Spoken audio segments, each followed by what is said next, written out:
Hello, everyone. Thank you for joining us for our virtual session today. Congratulations again on your admission to Boston University. I look forward to welcoming you guys all in the next month during orientation. If you haven't attended a virtual presentation before, my name is Patrick Donahue. I am the Assistant Director for Master's Admission and Recruitment here at Boston University. I do want to quickly note, if you can't hear the audio, please post a message in the chat. We'll try to get that sorted out. You should be able to hear us now. I'll be talking through a couple different pieces today for the presentation. I'll cover some reminders for the fall start for the next month or so, talk a little bit about Master's and MS orientation, a little bit about our student groups, and then I'm going to be doing 2 live demos of student tools, including the Student Link, which is a main hub for all students, and Blackboard, which is where a lot of course content is posted. I'm also joined today by Casey DeZuba, our Graduate Services Associate. She has been hard at work to put together everything for our orientation sessions. She also works very closely with some of our student groups, so she'll be present there in the chat. As with our previous sessions, if you have any questions, feel free to post them in the chat throughout the presentation. There will be time towards the end where we allow for any questions that you have just wrapping up the virtual event. So diving right in, I wanted to talk a little bit about housing and transportation. I'm sure many of you have begun the housing search for the fall semester. Typically, a lot of leases will start as of September 1st.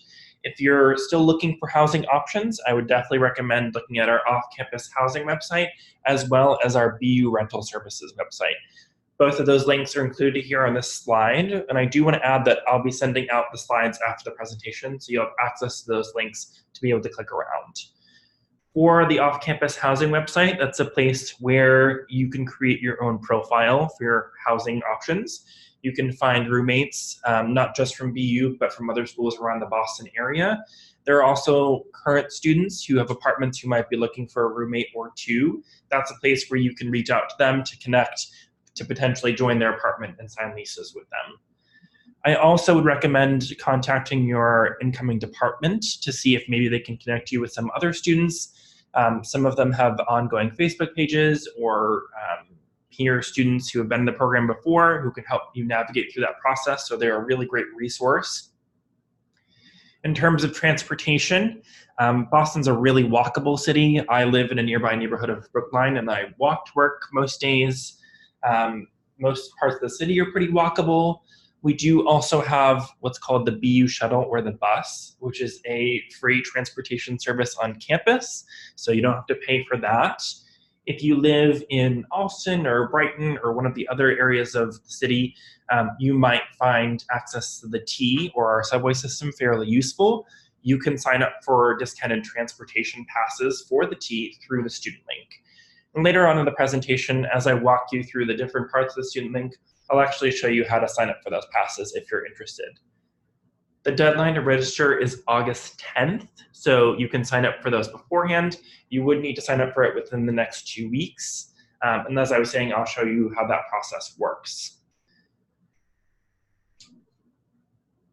Just covering a little bit about our MA and MS orientation. That's upcoming on Friday, August 30th. You've probably received a few emails about it from me or Casey regarding registration for orientation. If you haven't registered yet, feel free to reach out to me via email and I'll give you the registration link. The events for that orientation will include presentations in the morning from our Associate Dean of the Graduate School and other staff members, and then what we call the Resource Fair in the afternoon. That's where you get to interact with different resources around Boston University, like our library, the BUPD, the Office for Fellowships and Grants will be in attendance. We have a couple of our student groups that I'll talk about in a little bit that are also there for the resource fair. There'll be food and drinks, and you'll also be able to meet with some of our current students there, so it's a pretty fun event. If you have any questions about the orientation session, you can feel free to direct those to me. If for any of you that are international students, you will also have to attend the ISSO orientation. That will be the following Monday. I believe it's September 2nd. I'll be sending out the link for the registration after this presentation with the slides, so you'll have access to that as well. And there'll be more information about what will be covered in the ISSO orientation there.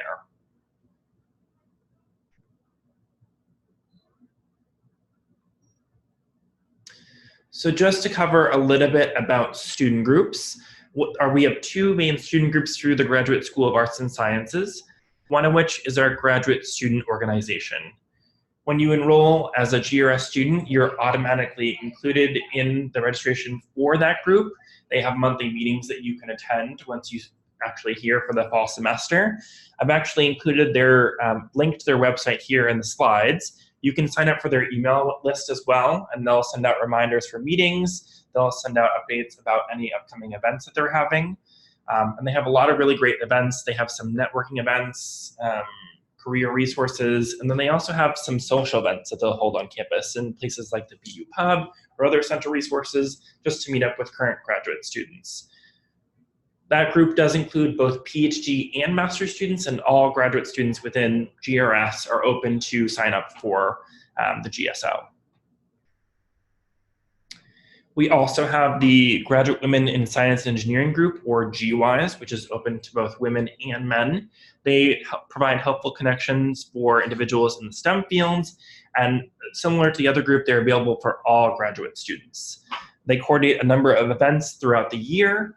I'll also just briefly turn it over to Casey, who has a little bit more information about that group. Yeah, so as Patrick mentioned, GWISE is open to both women and men and anyone who identifies as anything really, and they do a number of different events, so professional development events, social events, and mentoring and outreach. So some of the professional development that they do includes public speaking skills workshops, career development workshops, faculty interview panels, how to market yourself as a scientist. This is also an interdisciplinary group, so they have students from engineering, a lot of faculty contacts. In terms of social events, they do a book club, they participate in intramural sports, there's a yoga group, there's also support for families, so there is a parents group. They do sometimes go to Red Sox games, things like that. So it's a great way to meet other people across the university who might not be in your specific department, but share similar interests.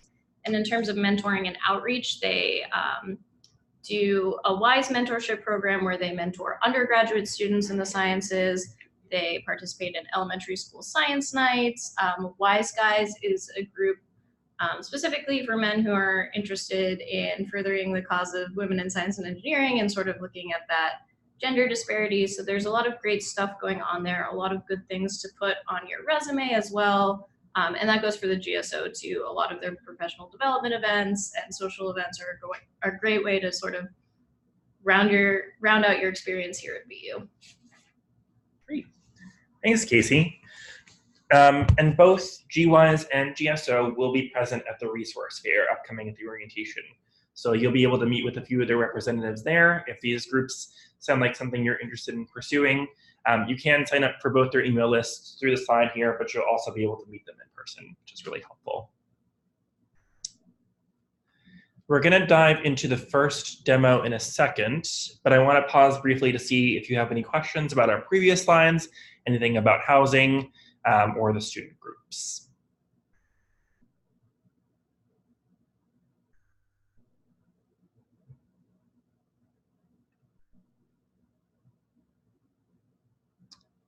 So it looks like no questions as of right now, so we will dive into it. But as I was saying, there'll be time towards the end for any questions for the overall presentation.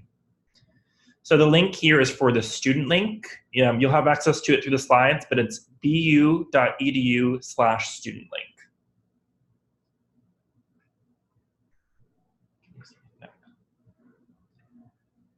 Give me just 1 second to make sure we're on the right presentation. So you should now see the page for the student link once you've used that link to log in. I will add that to access things in the student link, you will have to have a BU login in Kerberos, which you probably have created as of now. If you don't have that already set up, feel free to reach out to me and I'll help you through that process. So right here on the student link, there's a few things that I'll show you. Up here at the top part, under the Express link section, there's a checklist for new grad students. So I'd recommend clicking on that and checking through this section here.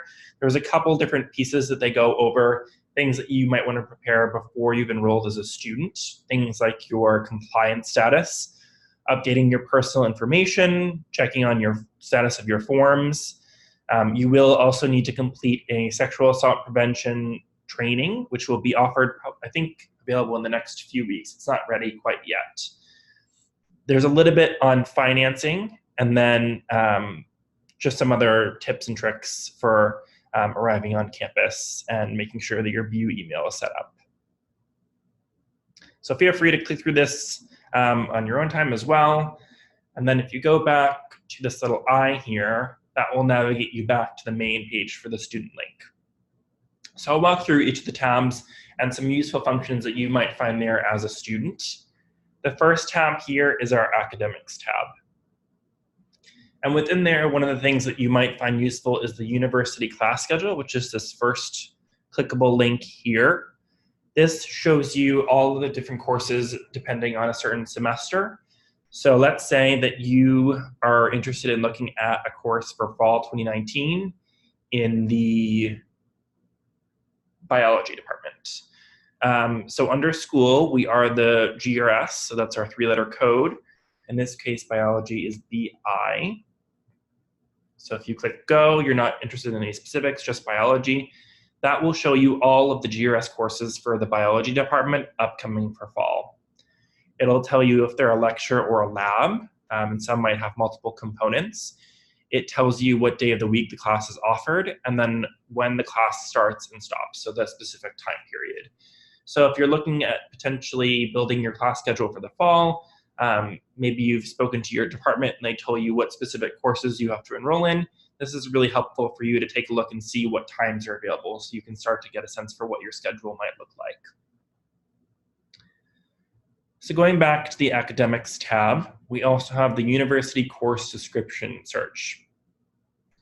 So let's say that you're really interested in marine biology, but you don't know which courses are offered. In this case, you can leave all of these checkboxes here. This includes every class across BU. You can also unselect, and then we're going to specifically look at GRS courses, or the graduate level courses. So it's already been in here because I've already searched it in the past. So marine biology is what we're looking for. Anything that contains this word, it might be in the course title, it might be in the description of the course, anything that includes marine biology. So if we go to search here, it gives us a couple different options. So these two courses, they happen to have them in the title, but then they also have them in the brief course description here. So it's helpful for you if you're looking at,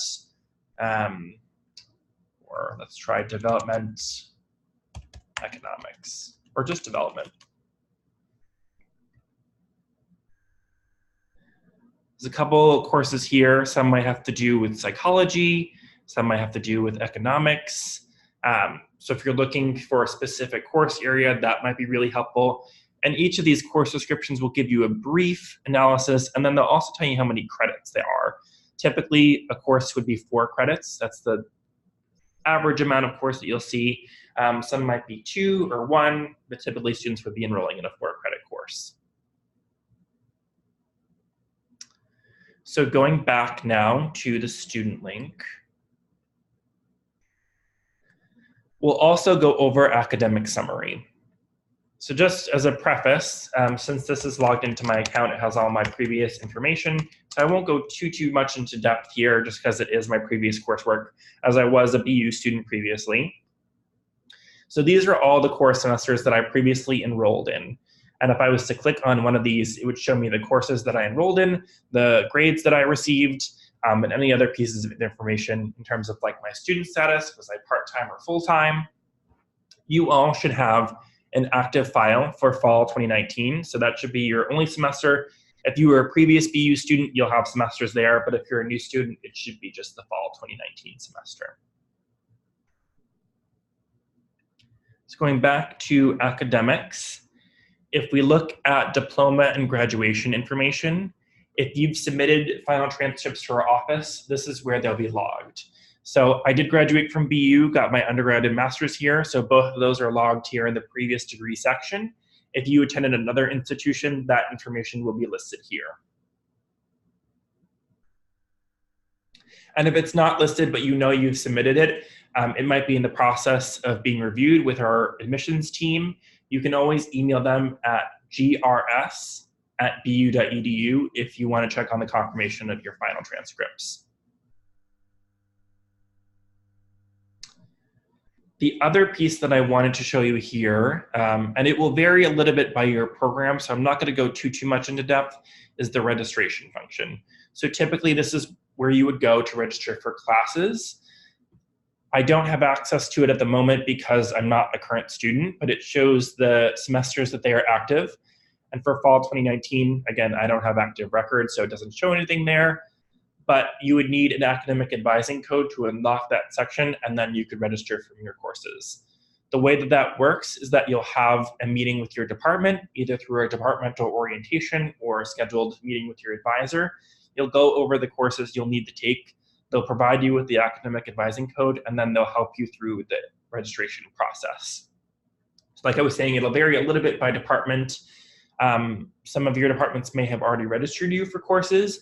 If you see that there are courses listed there and you're not sure what they are, feel free to reach out to your department advisor and they can help walk you through that process and let you know what that's going to look like.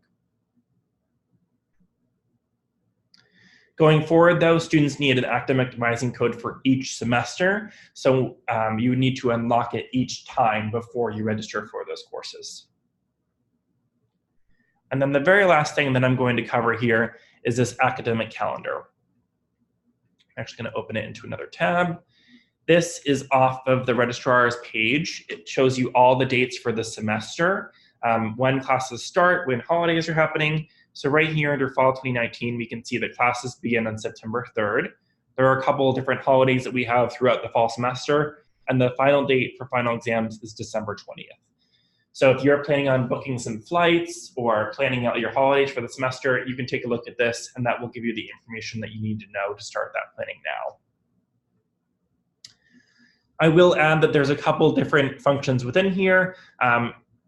Many of them you probably won't use, but definitely feel free on your own time to click through any of them and see what they might provide for you as a student. So moving on to the next tab, we have Money Matters. And this is where students would pay for their bill once they've registered for their courses. And the main function to do that is under Student Account Inquiry.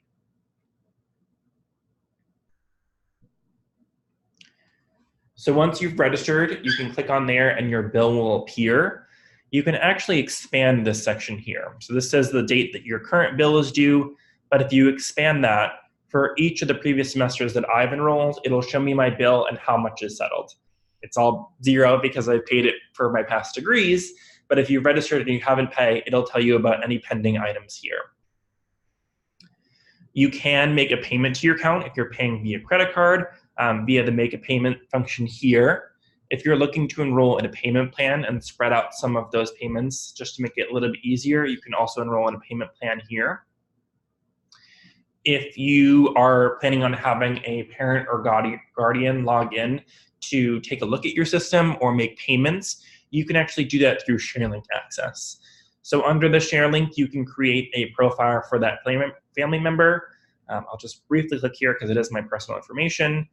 So this is my mom's information back when I was a student. You can edit the level of access they have, so they don't have to have full access to your profile. You can restrict that information by adding a new viewer. That way, if you want them to take a look at your account periodically, you can do that as well. So going back to the Money Matters page, I also want to click on the Medical Insurance tab. All students are enrolled automatically into the BU Basic Medical Insurance. Under this section, you can see what those rates are. Again, it's the basic plan they enroll in. Students can opt into the plus plan if they want to. Gives a little bit for the enrollment period as well. If you already have a medical insurance plan and you don't want to use the BU one, you can waive it. That's possible here through the student link. So right down where these two red links are, this top one is where you can either confirm or waive the medical insurance. So if you know you're going to be enrolling under your parents' insurance or another insurance and you don't want the medical insurance, you can waive that here and that will automatically be deducted from your account so you won't have to pay for it.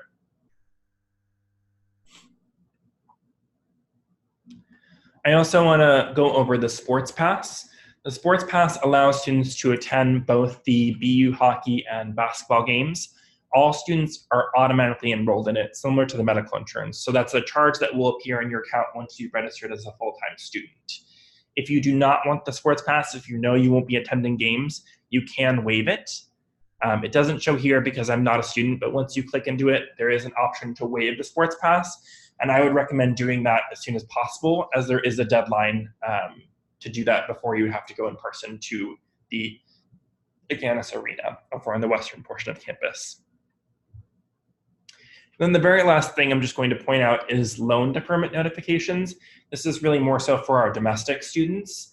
If you have previous loans from your undergraduate program and you're interested in seeing when those notifications go out, this will actually link you to show you how those notifications occur and how you can see those through the system. So it's really helpful. I do want to add that most of the student link has been constructed for undergraduate students. So a lot of the functionality in here, like your financial aid and the staff for loan counseling, that's really directed more so at our undergraduate students. You can definitely feel free to click through there, but the information might not necessarily be pertinent to you.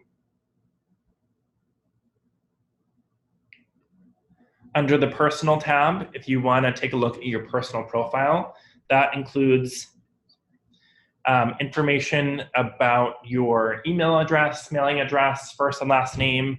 You're going to want to make sure that that information is up to date because that's what the university oftentimes references. So if there's particular names that you want to be referenced as, I would take a look at your personal profile. You're also going to want to check your compliance status. Compliance is all the requirements that you need to make before you can register each semester. So you're going to want to check this periodically from time to time. As you look at the page, you can see that I'm actually not in compliance at the moment. I haven't been following their regulations, so I am not eligible to register. Things for your compliance that they consider are your student account status. Is your bill, has your bill been paid? Thank you. Are your medical immunizations up to date? Do you have your BU alert phone number in place, or has it been updated? You will need to update this every semester, so please keep that in mind.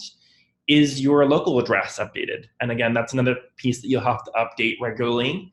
And then in terms of the mass motor vehicle law, it really doesn't apply to the majority of our students. I think it's just for Massachusetts residents and maybe those who are enrolling in a parking pass. So that's not really something you'll have to worry about. But if you log into this page, you can see which parts of compliance that you have completed and which parts you need to complete. And then this little section at the top here will tell you if you are or are not in compliance with university requirements.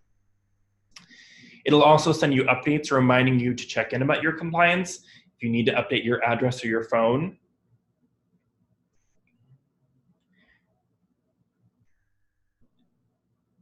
And that section's here too, if you want to update that periodically. I won't go into there just because it does have my older address information, but there's a link right at the top to update or confirm. So even if nothing's changing, if everything's staying the same, you will need to do that each semester. So that will be an important step as the process. If you're looking to enroll in the discounted transportation passes, that's going to be under the MBTA semester pass here. So if we click into it, it'll offer you a little bit information about how those passes work. In this case, it's going to be for the upcoming fall semester. There's a couple different passes that you can select. If you're going to be using the MBTA, the one you're going to want is the link pass. That will give you access to the T, and you'll be able to use that. It's a one pass per month, and you can use that every time you go on to the transportation system.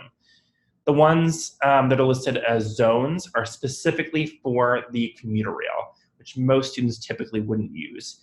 If you are a commuter student and you want discount passes for the commuter rail, this might be a good place to look for those as well. And then the buses are for the local bus, not for the BU shuttle system. You can pick it up at one of our offices, and you can pay for it in advance and pick it up at a later date. So you don't have to pick it up right away. They'll hold it in your office until you arrive on campus. And you can pay for that either through credit card or you can bill your student account to be paid later, either if that's through loans. Again, the deadline to receive all this paperwork is August 10th, so you'd have to do it pretty soon. But it's a pretty quick process. Once you've completed this and click submit, you'll go to the next page to either pay, or if it's billing your student account, it'll automatically apply.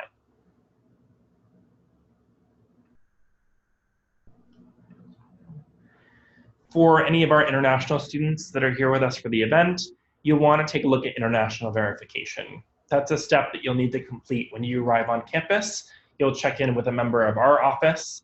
So it's not something that you would do now, but you can go there to make sure that you are checked in and everything's in compliance with ISSO. And as I was saying before, I'll include the link into the ISSO orientation where they'll cover a little bit more about the verification process. Our Fitness and Recreation Center is the main fitness center for campus. Once you enroll as a full-time student, you'll have a complete access to FitRec. You'll need to sign their usage agreement beforehand, so you can do that through the student link here before you arrive on campus. If you click on membership, it'll tell you what that membership includes. Since I'm not a full-time student, I would have to enroll here. But typically, once you click on that link, it'll show you what your membership covers. And then you can also test your BU email before you arrive under the check your email function. So under the work tab here, there's a couple different things I want to show you. Quick jobs are for one-off jobs that might be offered for people in nearby neighborhoods. If they need someone to cut their lawn or to dog watch or to babysit, those will be posted there. So if you want a quick source of cash, you know you're not going to want a steady job with this person, you might want to take a look at the quick jobs board. If you're looking to enroll for on-campus employment, that would be for the semester or the year, that would be under part-time jobs or under work-study job listings if you have received work-study. So those, I would recommend taking the search quick and part-time jobs. I can't see them because I'm not a student, but you can start looking at them now if you want to start applying. The rest of the information here is really more so for students who are already enrolled in a job, and typically those are covered once you've been employed. So I won't cover those now, but typically that's a process you would go through if you're hired through one of those different pieces. Under food and shelter, I do want to add that this is really more so geared to our undergraduate students. So my housing is for students who are enrolled in on-campus housing. That doesn't include places like Peabody Hall or 580 Commonwealth Avenue. The dining plan options are also mostly for undergraduate students. You can add one if you want as a graduate student, which you could do through here, but typically our students don't. If you're looking to rent a microfridge, that again is specific for BU dorms, so that would be more so for undergraduate students. Convenience points are something that you're eligible for. Convenience points are a system that you can load money onto your BU Terrier card, and you can use that at different locations across campus. You can use it to pay for BU laundry if you're at one of the laundry facilities. You can use it at the student union. And if you want to add points, you could either do that yourself or family members could add it onto your card for you. So that would be here under, well, I can't see either, but the BU convenience points purchase. And like I said, you don't have to be the person to give that to you. A family member could give you that money and load it onto your card. Basics covers a little bit more about BU as a whole, so covering BU Today articles, covering more about the campus bookstore, looking at the campus map. That might be useful if you're starting with stuff in the fall and you just want to get a little bit more acclimated to campus. And then this index function here gives you a list of all the different functionality that you have through the student link, which might be helpful if you know that you're looking for something but you can't remember what tab it's under. So if you know that you want to go to student account inquiry, but you're having trouble finding it, you go under index and then look under S, student account inquiry is there. So that's a helpful search function. So I know that I moved pretty quickly through it. That is just the general gist of the student link. Before we move forward with covering the Blackboard site, I wanted to pause to see if you guys have any questions about the student link.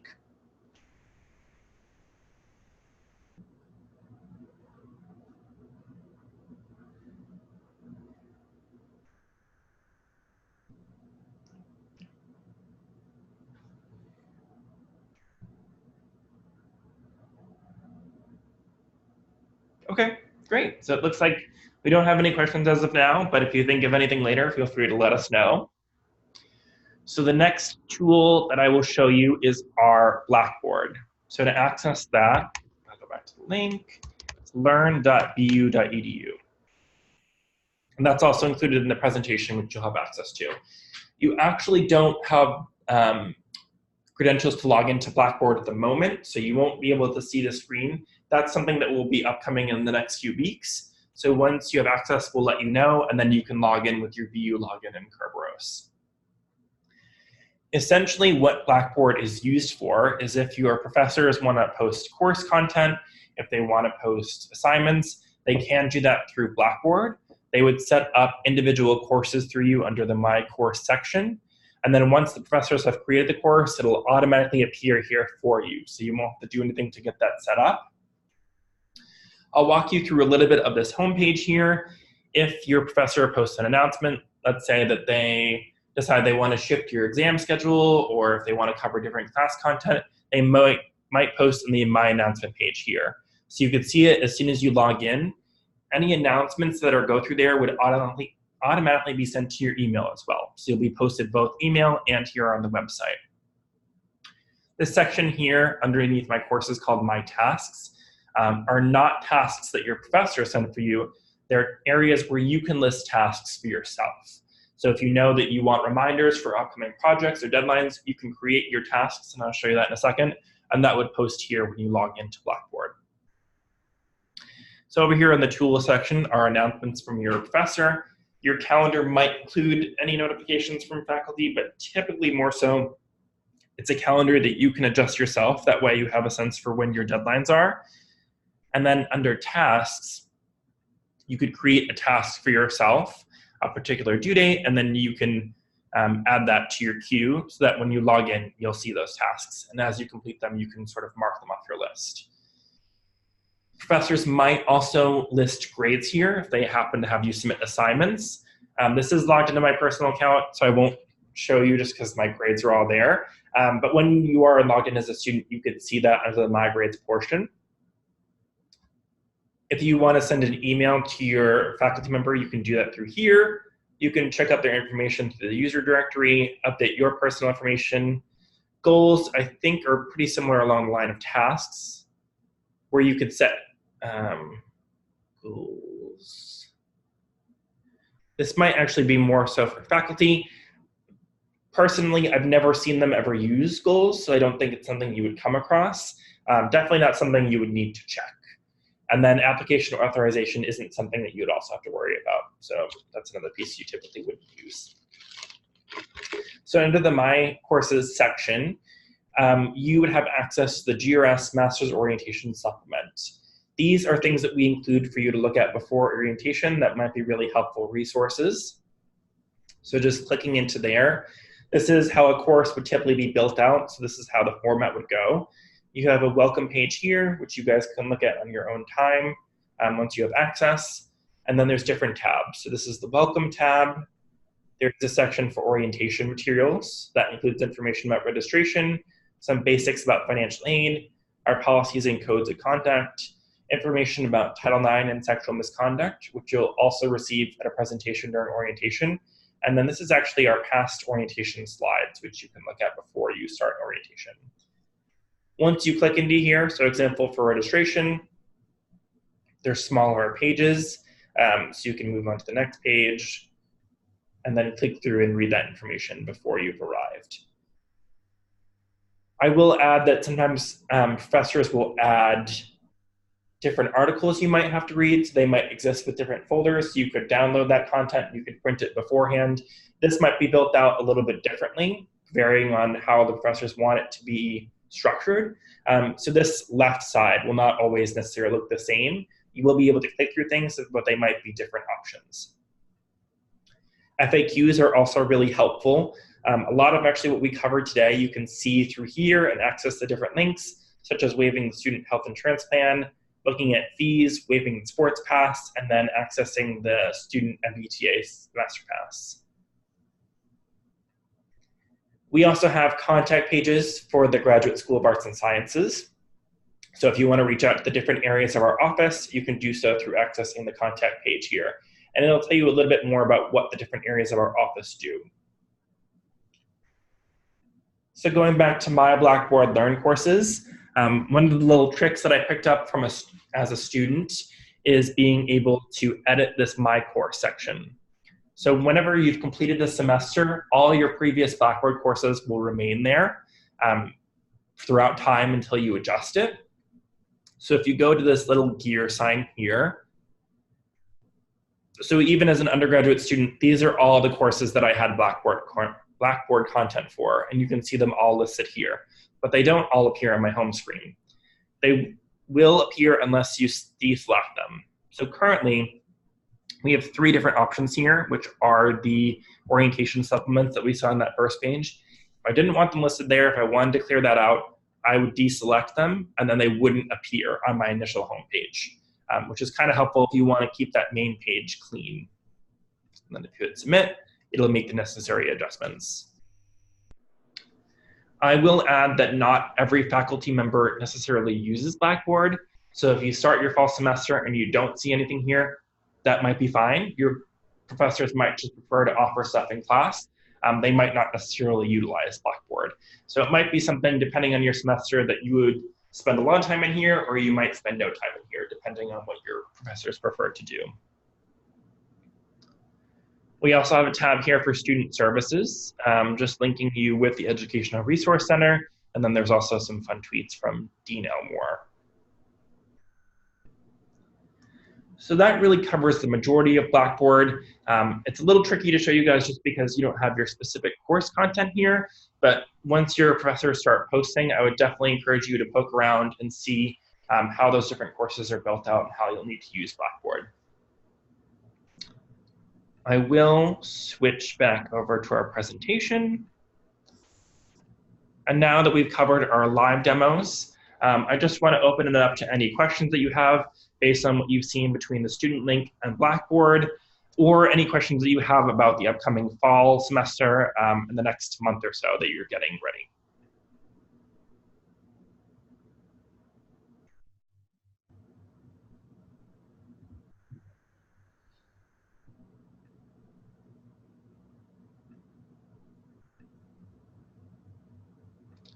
Oh, it looks like there was a question about the PowerPoint. I'll be sending both the recording of the PowerPoint and the slides to your emails either later today or tomorrow. I think someone raised, oh, so it looks like we have a question about the Terrier card. That is your BU ID card. So when you arrive on campus for orientation, you will need to get your Terrier card. I do want to note that they won't give it to you until you've registered for classes. So if you arrive early and you go there, they won't be able to give you the Terrier card. After you've officially registered, and typically your departments will build in time for this, you can go and you'll have to also present another form of ID, either a passport or a license, and they will then issue your Terrier card. The Terrier card is where you can load convenience point purchases. It's going to give you access to the Fitness and Recreation Center. It'll give you discounts to different things that BU use a partnership, such as the Museum of Fine Arts. And generally, you'll need it to access BU events on campus. So we do have a question about the FitRec Pass. That covers full-time membership. So as long as the FitRec is open, you'll have unlimited access to that. You can go multiple times a day. You can go for longer segments throughout the day. You would essentially go and swipe your BU ID and you have access to there. There are a number of locker facilities there that you could purchase if you want a permanent locker, but basically you have unlimited access to any of the facilities there, unless they're being used by a specific sports team, but typically most of them are available for students at any time.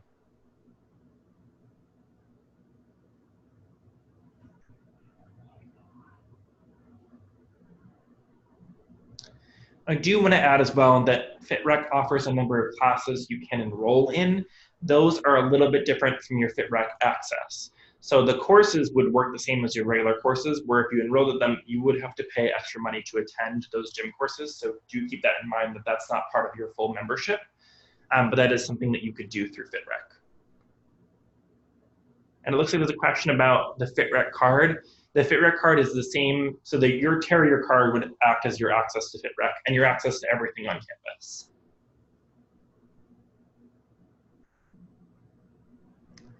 There's also a really great question about the MBTA pass. The link pass includes both the T and the bus. The local bus would be just the bus, and the link is both.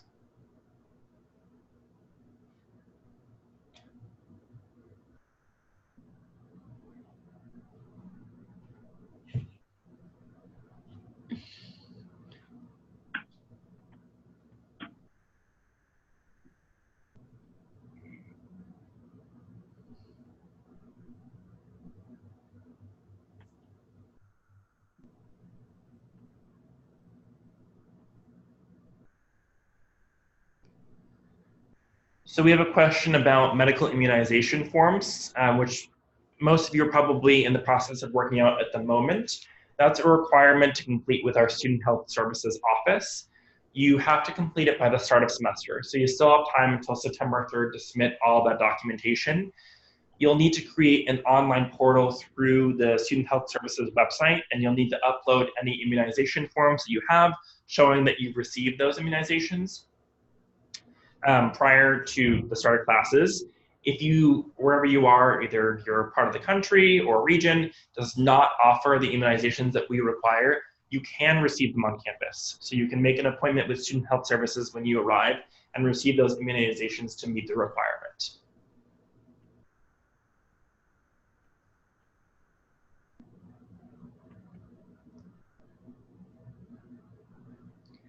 We also have a question about the sexual assault training webinar. Yeah, so you'll be emailed. This is also through a portion of Student Health Services, so you'll receive an email near the start of the semester with a link to complete the training. And the training is specific to graduate students, so they did a really good job of actually building out modules that are pertinent to the specific populations on campus. So you'll receive an email from the university prompting you to complete that training.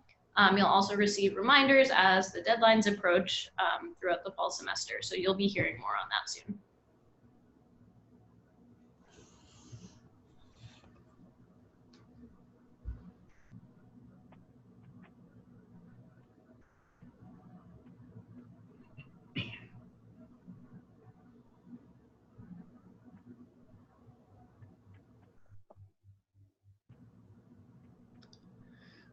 There's a question about when to do medical immunizations.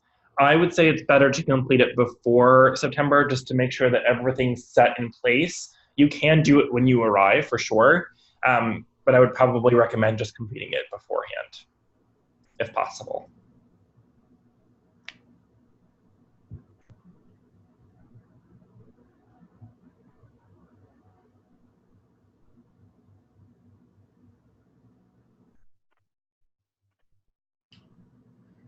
Looks like there's a question about attendance code. I'm not quite sure what you mean.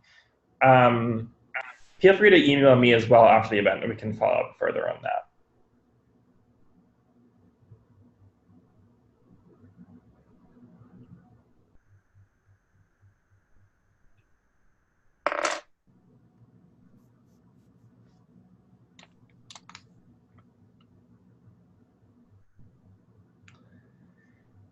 So there's a question about the use of Student Link.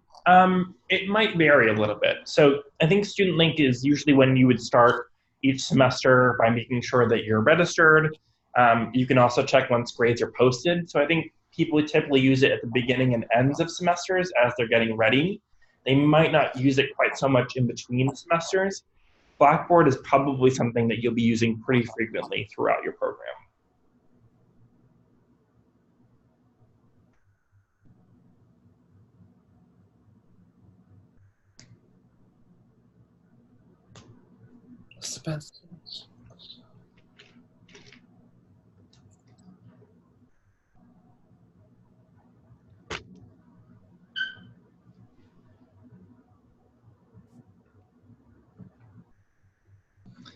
I also want to mention that my contact information is here. You've probably all heard from me at some point via email communication, but absolutely feel free to reach out to me with any questions as the semester starts to approach, and even once you enroll as a student and you start to sort of acclimate to BU, we're happy to be a helpful resource for you guys as you start out your program.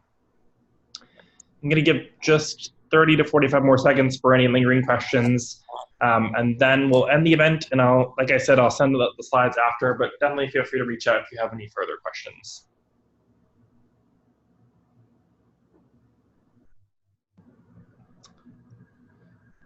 Looks at this question about registering for Student Link. You should actually already have access to it. So you should be able to log in with your BU Kerberos login and password. So for the transportation pass, that deadline is in August. You should have access to that right now. If you're having trouble logging in, let me know and I can take a closer look.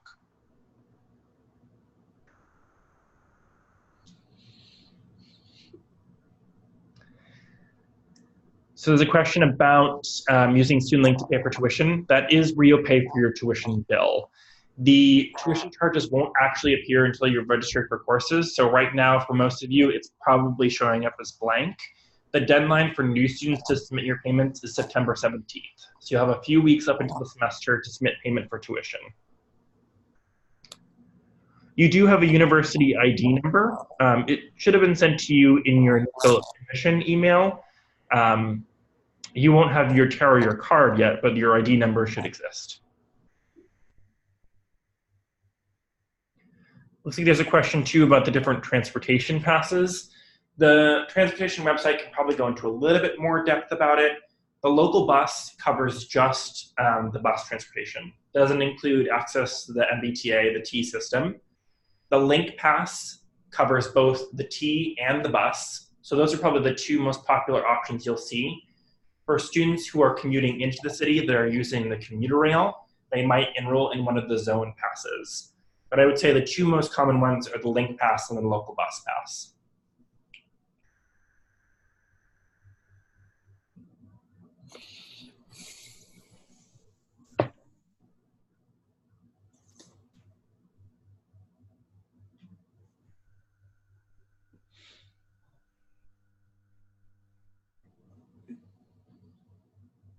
Awesome. Oh, sorry. You can buy passes from the MBTA. I would probably recommend buying the BU ones as they're offered at a discounted rate. So if you want them to be cheaper, you can purchase the MBTA pins from BU. But you can purchase them separately outside of our website.